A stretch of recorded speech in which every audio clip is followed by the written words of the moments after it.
That was the first time I had sat in an interview and someone was like going through my transcript and questioning me on every single grade. And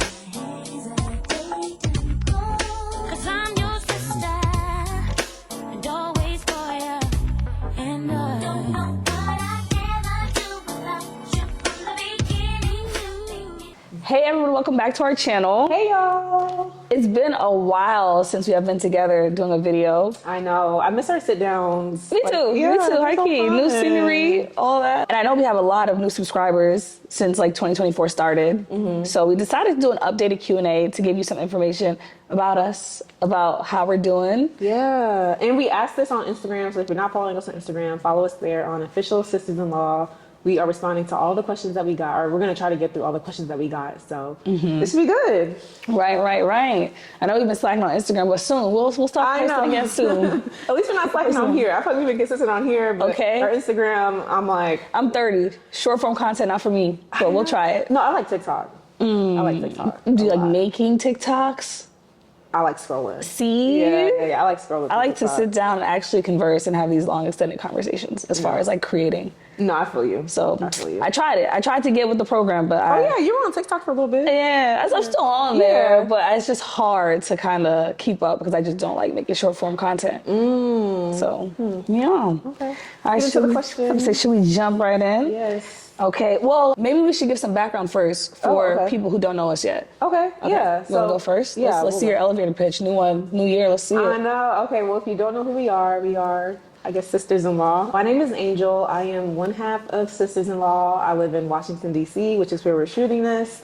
I am a media and entertainment attorney, but before that, I was a big law associate. Before that, I was a law student, which is when we started this channel. So if you've been rocking with us since then you've seen our whole journey. Since day one. But yeah, that's me. Right, and that journey has now been over 5 years. I know. Isn't that crazy? Yes. That's crazy. Okay, so to piggyback off Angel, my name is Samantha. I live all over the place. I think I would actually classify myself as a nomad currently, but we can get more into that later. I still practice big law. I'm a 5th year associate. And what else did you say? I just said before that I was a law student. Okay, and obviously before that I also was a law student. Yeah. There we go. All right. Tell us an interesting fact about, I'm just kidding. Okay, I hate those icebreakers. What they'd be like? I like icebreakers. Nah, I'd be like, I don't have an H. That's always my go-to. You really? Oh my gosh. But now you're saying I've been to all 7 continents. And I'll be like, I've been to all 7 continents. Including Antarctica. Because they be trying to play you? Yeah, if I don't say 7. I'll be like, I've been to all continents, including Antarctica. Or I'll say I've been to all 7 continents. Because people assume the 6. Yeah. Say it. Yeah, that's my go-to fun fact too. That's fun. Okay. Let me look at the questions. Okay, so first question we got, I'm going to just do them in chronological order because why not? Okay. So like, however pops up. Okay. What kind of law do you guys practice? Okay. I am a media and entertainment lawyer. I work at a media entertainment company. I'm a part of their legal department, basically. And I do a little of that stuff, like freelance on the side, too. Okay, freelance. Yeah. I am an investment funds attorney, fund formation attorney, asset management attorney, all depending on where you work, how you qualify it. So you're a money lawyer. That's what they used to say. About asset management? Yeah, I remember my first one, they was like, oh, so you're a money lawyer. Basically, all thing investments. Yeah. So. Okay. I have the questions. I don't know, I'm looking at you. Yeah, I'm like, I don't even have my phone. I don't even have none. Okay, second question is, do y'all live in the same place? No, unfortunately not. We haven't lived in the same city in going on 2 years. So, yeah, I'm here in DC. I'm not a nomad like some. Well, yeah, I'm not a nomad like I was gonna say, kind of, but not really. I travel a lot, but I'm based here. So, yeah. And you say you're gonna say more. So say more about your nomad life. Yeah, I'll say more. The reason why I say I'm a nomad is because I do travel a lot. I currently, if I had to choose somewhere that I'm based, it would be New York. I moved back to New York from London in the middle of last year for various reasons. I think I did a video on it. You can go check it out if you would like. And since then, I've really just been trying to figure out where I want to live. Okay. Yeah. Okay. I'm still hoping you pick California. I think it's gonna be California. Yeah. Honestly, I feel like the only thing that was keeping me, I was even on the roll. The only thing that was keeping me on the East Coast was like the potential of the relationship that I was in, but now I'm not. So I think I'll move to LA. Dang, don't do too much. That's okay. It's okay. All right, next question. Wait, I was gonna say something because I'm still considering. I don't know. I mean, I've been in DC now for 3 years. I really love DC. but I've never really felt like I'm gonna be here forever. So I still don't know like what's next for me in terms of location. But for now, I have no plans to move. But I don't know. We'll see in the future. I still really like LA, so I'm still willing to like try that out. But I would definitely have to test it out before I would just make that move. So. See, at one point in time, you were a go hard DC. But never forever. No, of course, never forever. Yeah. I'm just saying. Yeah. For DC people, realize she's switching up on y'all. I'm not switching Remember up. that whole video? DC. That whole video where they were capping for. They were like, no, I do love DC. Sam just saying that because she's from New York. I do love Look DC. at that. You were going hard about how amazing DC is. And I still believe why you don't want to stay it's forever. a special city. I feel like Not even. It doesn't have to be forever. Why you don't want to stay for 5 years? I'm not a 5 years type person. Here you go. Like I didn't even do New York for 5 years. Like I haven't. You didn't? No, I haven't lived for somewhere for at least 5 years since growing up in Houston. Like I don't know. I feel like I'm not as much of a nomad as you, but I'm somewhere between a nomad and a regular person. Like I'm somewhere on Not a regular person. I'm somewhere on the spectrum. Yeah. You like a little bit more stability, but not that much. Yeah, but not too much. Like I don't know. We'll see. We'll see what happens. But Okay. yeah. Next question.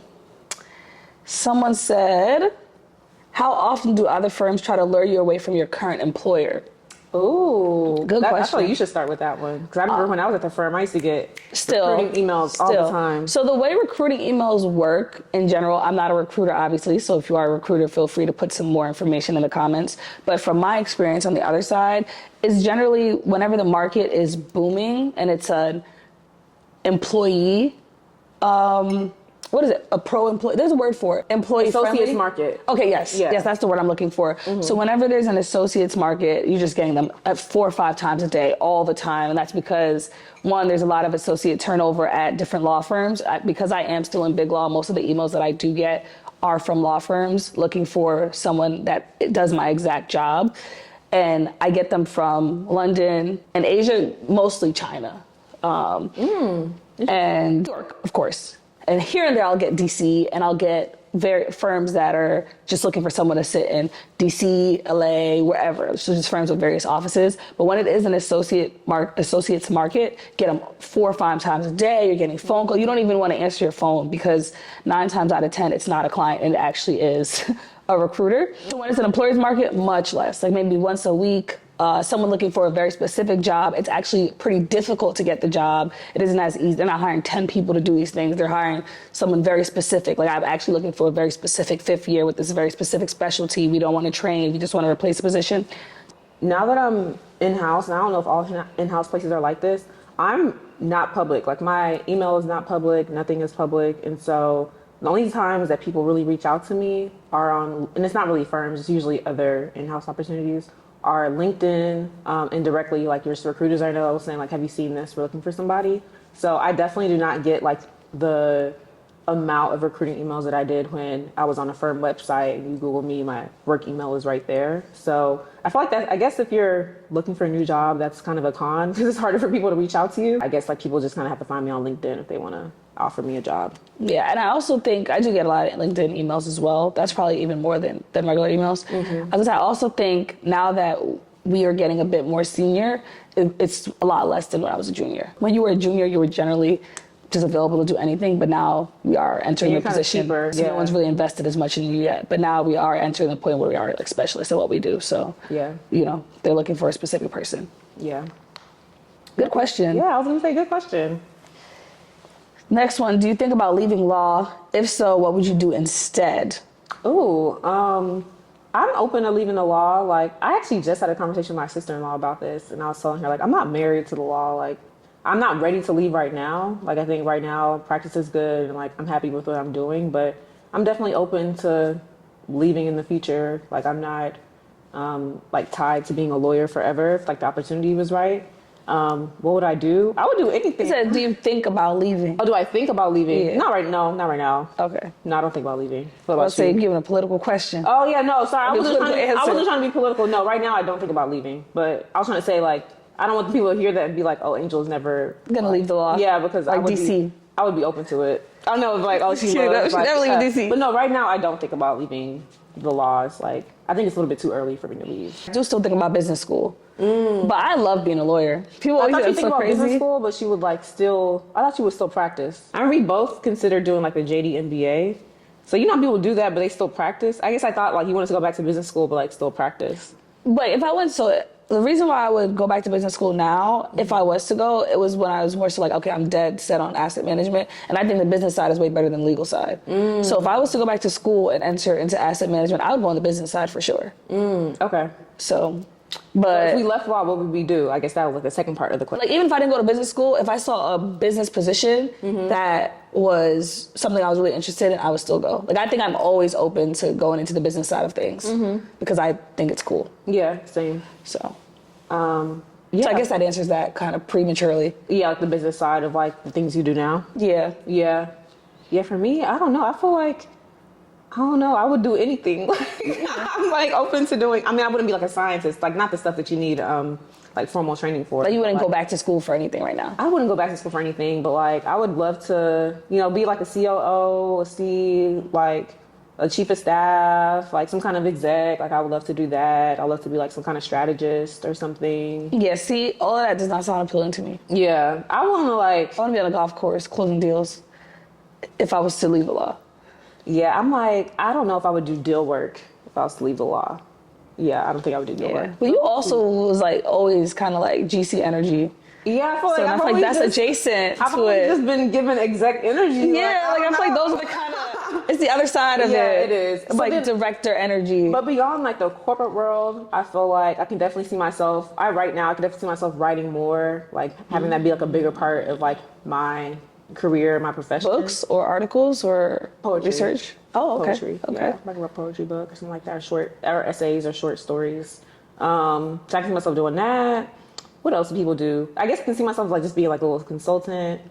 I don't know. Yeah, I can see myself doing a lot of things. I would never be an influencer full time though. Putting that out there because I do think that people, because we do YouTube, that's a question. Oh, okay. That's not a job that's appealing to me. Yeah, There's me way too much either. transparency into your life. Yeah, I want to. That would always be a side thing for me. I feel like it stops me. It's one of those things that stops being fun when you make it your full time job. I've heard that story over and over and over again. Putting their 9 to 5, making this their full time job, and then like they start hating influencing. You know what? That 9 to 5 wasn't so bad. That's true. Having that consistency and And you're income looking wasn't at so the glitz and bad. glams of it, and then like you're in it, and now you have to experience all of it, and it's like, oh, I think people also just think the grass is, you know, Greener. not to be that person, the grass is green on the other side. And what I like to say, grass is greener where you water it. yeah, grass is greener, you water it for sure. But people like just assume. I don't know, man. In comparison to Thief of Joy, all those like little cliches, they're true. They're It's true. like, They're true. because like influencers, that job is very difficult, and they're working 24/7. So people are like doing their 9 to 5. Like now That you have to go work, home. Yeah, now you have to work all the time. Now you have to constantly like everywhere you go, like trying to like think of how you can make it into content. Like it's really not as easy as people try to make it seem. We answer this to the deaf, What and I is think it? that our answer before, if you just watch the video, would be a lot more fulsome. What is it? What advice do you have for Rising 1L? Oh my God, yeah, we have so many videos on that. Yeah, I just think it would be like, I just don't think we could do it justice to sit here and just answer it in a Q&A when we've like given so much advice on it. I mean, we just give it one little small sentence. Okay, like, what one little advice? small sentence. What advice do you have for a rising 1L? That means you're I about to think- be a 1L. Yeah, I think. Well, I don't want to steal yours. I feel like it's something you always say is like, you know yourself, so stick to your study habits. That's exactly what I was saying. Yeah, I knew that's what you were thinking. because Index cards, index cards, index I know they cards. try to change you so much. Like, this is what you're supposed to do. This is what you're supposed to do. This is what you're supposed to do. And you know yourself. You know how you need to study. You know how you learn best. Like something has worked for you for the last 20 plus years. Yeah. I don't know if I have anything else for 1L. Just I enjoy the experience. I think read 1L of a ride. I think it's exciting before you jump right in. I thought it was exciting to read it. Yeah, and I would just say, like, I mean, I guess this goes for any kind of school, but make relationships. Those I know people always say, but it really pays off. Yeah. The best part of law school, and the people who had to do COVID law school could hold us accountable for this, is meeting the people. I know. You just don't get it. Like when you're not on campus, when you're not making those relationships, you don't understand how important till like when we got 2019, it's 2024. Still to this day, it is so important, the relationships that we've built during law school. And then you start lateraling, finding new jobs. I don't know, I can't speak.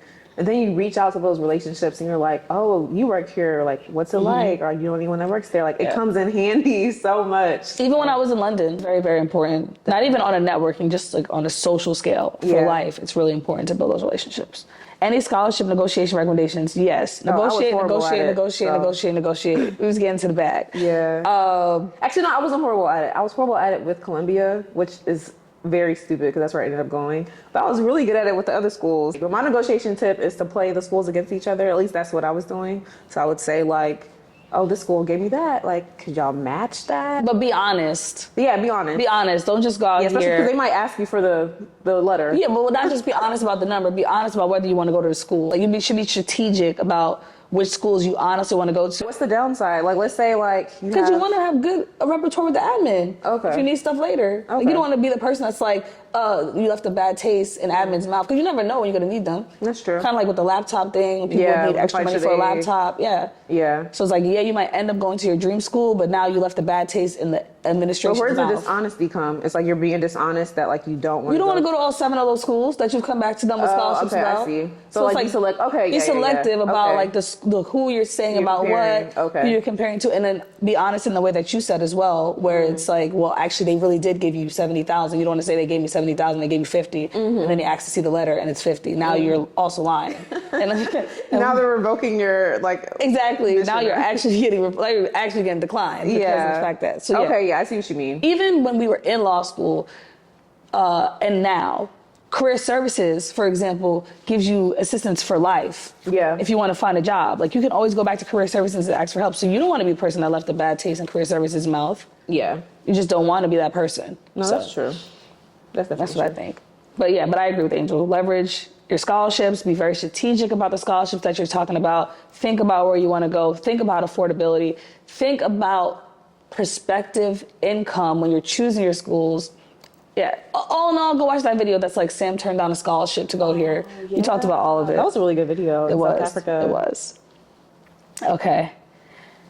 What to do after law school dismissal? How do I get back in? Why were you? Sorry to hear that. Yeah. I don't know. Do you know anyone that's been dismissed? Yeah. Oh, you do? I do. It was a grade situation. Oh. Like didn't meet the minimum. It wasn't like he did something to breach the, policy or anything. And I think now in today's age, you still have a window where you can't go back to law school. Oh, so he can't. So when you're dismissed, you can't even go back to that law school? You can't go back to law school, period, for a period of time. I think. Oh, I didn't know that. I remember learning about this before law school. I didn't know that at all. Yeah, so once you get dismissed, you're like, can't go back for a little bit. Oh, wow. I think it's like 2 years or something like that. Oh, wow. But he ended up transitioning out of law completely. Mm-hmm. If it's a great situation and it's really your dream, I think you should still consider finishing it. Yeah. Even if you just get sidetracked and you do something else for a little bit, I don't think that should bar you from going back. Yeah, I agree. Personally. Yeah. But I'm also like an optimist about life and following your dreams and stuff like that. So I don't know if I'm the best person to ask about these things. Yeah, I guess I don't know enough about dismissal to feel like I have like a good opinion, but I definitely, if it's grades, then that's something that if you're taking some time, like I agree with you, do something else maybe, and come back when you're older, Approach it wiser. differently. Yeah, and maybe like you'll do a little bit better. Yeah. How much did 1L grades matter for Big Law at CLS? Boy. Is it at CLS? Yeah, at CLS. Oh.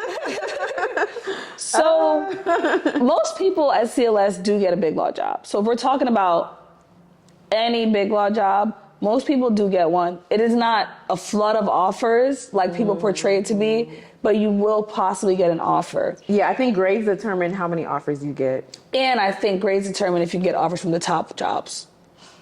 Yeah, that's very true. Like the top firms. The top firms, yeah. That's very true. I remember one person's, since you had your transparency moment, we had mine.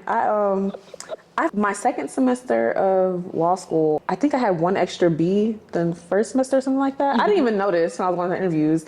And the interviewer, he was just like, oh, so why did you do worse second semester? And I was like, because usually I think it's an unspoken And didn't thing. we have more classes? We had more classes. I'm like, I think it's an unspoken thing. Like, you're just probably not going to get the call back, or you might not get, the screener or whatever from like you don't have like the top grades or whatever. And that was the first time I had sat in an interview and someone was like going through my transcript and questioning me on every single grade. And I was just like, oh my God. So it definitely, even if they don't say it, they're looking at your grades, and that is determining like how many offers you get. So it matters. Hopefully they don't ask you about an interview, because it was very awkward. Caught off guard? I was so caught off guard, and I hadn't realized that I had like an extra B the second semester. So I had to like really think on top of my feet. I was like, wait, my grades worse next second semester? Like I hadn't thought of it like that. So needless to say, I did not get an offer from that firm.